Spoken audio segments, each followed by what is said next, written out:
एक राजकीय घडामोड आहे। बैठकीतल्या गोष्टी जाहीरपणे कोणी बोलू नये असं भाजपचे प्रदेशाध्यक्ष बावनकुळे यांनी महायुतीच्या नेत्यांना महत्त्वाची सूचना केलेली आहे। राऊंड टेबलवरील गोष्टी आज जाहीरपणे बाहेर बोलल्या जाणार नाही त्याची काळजी घ्या असं बावनकुळे यांनी म्हटलेलं आहे। जागा वाटप असो किंवा पक्षाची अंतर्गत भूमिका असो त्याबाबत जाहीर वक्तव्य करू नका असं चंद्रशेखर बावनकुळे यांनी म्हटलेलं आहे। महायुतीच्या सर्वच घटक पक्षातील नेत्यांना बावनकुळे यांनी ही विनंती केलेली आहे, हे महत्त्वाचं। भाजपचे प्रदेशाध्यक्ष चंद्रशेखर बावनकुळे यांची ही महत्त्वाची सूचना आहे। जागा वाटपाबाबत जाहीरपणे बाहेर भूमिका घेऊ नये। जागा वाटप असो किंवा पक्षाची अंतर्गत भूमिका असो याबाबत जाहीरपणे वक्तव्य करू नका असं बावनकुळे यांनी म्हटलेलं आहे।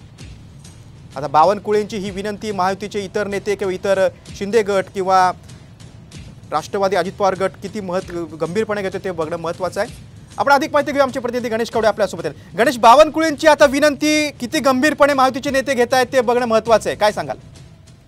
नक्कीच छगन भुजबळ यांनी केलेल्या वक्तव्यानंतर खरं तर कार्यकर्त्यांमध्ये संग्राम निर्माण झाला होता। त्यामुळे मोठा पक्ष असणारा चंद्रशेखर बावनकुळे यांचा भाजप यांच्या अध्यक्ष आहेत आणि त्यामुळे त्यांच्याकडून एक विनंती अशी करण्यात आलेली आहे की ज्या पद्धतीने राऊंड टेबलवर एखाद्या गोष्टीची चर्चा होत नाही तोपर्यंत अशा पद्धतीचे वक्तव्य मोठ्या नेत्यांनी केल्यामुळेच कुठेतरी हा कार्यकर्त्यांमध्ये संग्राम निर्माण होतो आणि हा संग्राम निर्माण होऊ नये यासाठीच कुठेतरी जोपर्यंत राऊंड टेबलवर चर्चा होत नाही तोपर्यंत कोणीच बाहेर असं वक्तव्य करू नये अशा पद्धतीची विनंती आहे ती आता चंद्रशेखर बावनकुळे यांच्याकडून होताना पाहायला मिळते। त्यामुळे नेमकं या विनंतीनंतरून देखील नेते हे बोलणं टाळतात का हे देखील पाहणं गरजेचं आहे। निश्चितच गणेश, म्हणजे मोठ्या भावाचा आता लहान भाऊ ऐकणार का हे बघणं महत्त्वाचं आहे। तुम्ही सविस्तर माहिती दिली त्याबद्दल धन्यवाद।